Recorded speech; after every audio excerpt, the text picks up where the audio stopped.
Dans cette vidéo, nous allons explorer comment utiliser le dollar pour verrouiller une coordonnée de cellule dans vos formules.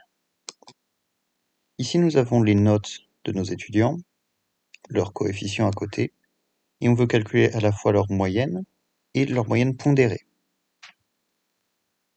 Pour calculer leur moyenne, nous pouvons juste utiliser la fonction moyenne en sélectionnant les 4 et faire glisser vers le bas.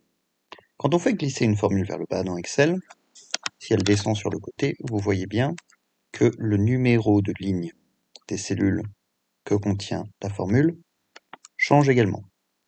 Quand je descends d'une ligne, le numéro de ligne descend d'une ligne, ce qui nous permet de regarder les mêmes cellules relativement parlant. Ce qui est très utile parce que sinon on devrait tout retaper à la main à chaque fois.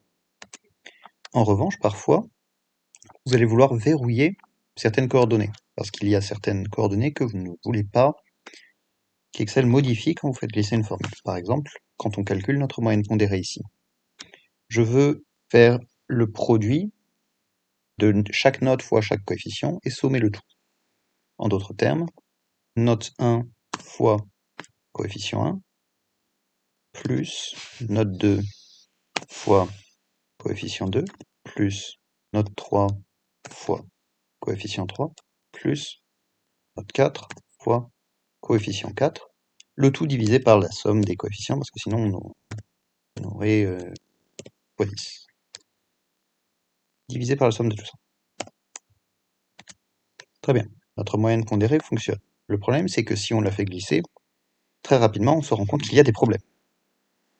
La façon la plus simple de comprendre le problème, c'est de cliquer sur un des messages d'erreur ou un des résultats incohérents, de cliquer dans la barre de formule et de voir ce qu'Excel est en train d'utiliser, puisqu'Excel met les choses en surbrillance pour rendre la lecture beaucoup plus simple. Vous pouvez voir qu'ici, nous sommes en train de regarder des cellules qui sont vides. Donc effectivement, on est en train de multiplier ça par un truc vide, plus ça par un truc vide, pas très intéressant, et surtout on est en train de diviser par la somme de ces 4 cellules. Ces 4 cellules sont vides, ça vaut donc 0, on est donc en train de faire une division par 0, d'où le message d'erreur. Très bien, on a compris pourquoi on a un problème.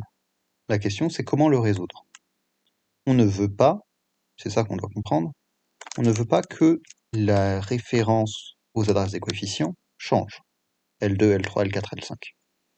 C'est pour ça qu'on va mettre des dollars devant, pour changer, pour les empêcher de changer. Une adresse de cellule, et ça c'est très important, est faite de 2 coordonnées, son numéro de colonne et son numéro de ligne. Vous allez mettre un dollar devant la coordonnée que vous voulez empêcher de changer. Si je mets un dollar devant le L, ça empêche le L de changer. Si je mets un dollar devant le 2, ça empêche le 2 de changer. Souvent les étudiants disent je mets le dollar entre le L et le 2, mais c'est pas comme ça qu'il faut y penser. Il faut penser à je le mets avant la coordonnée de ligne ou de colonne. Ce qui facilite la réflexion à mon sens. Si on met un dollar devant chaque numéro de ligne, tous ces numéros de ligne seront bloqués, et quand notre formule va glisser, ça marchera beaucoup mieux.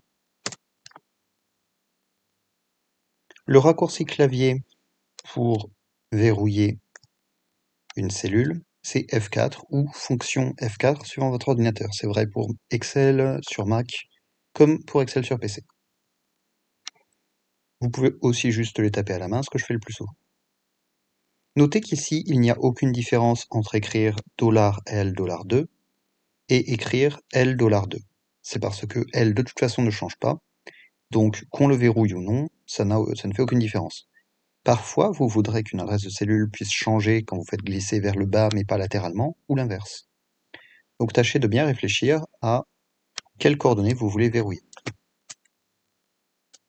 J'espère que ça vous a été utile.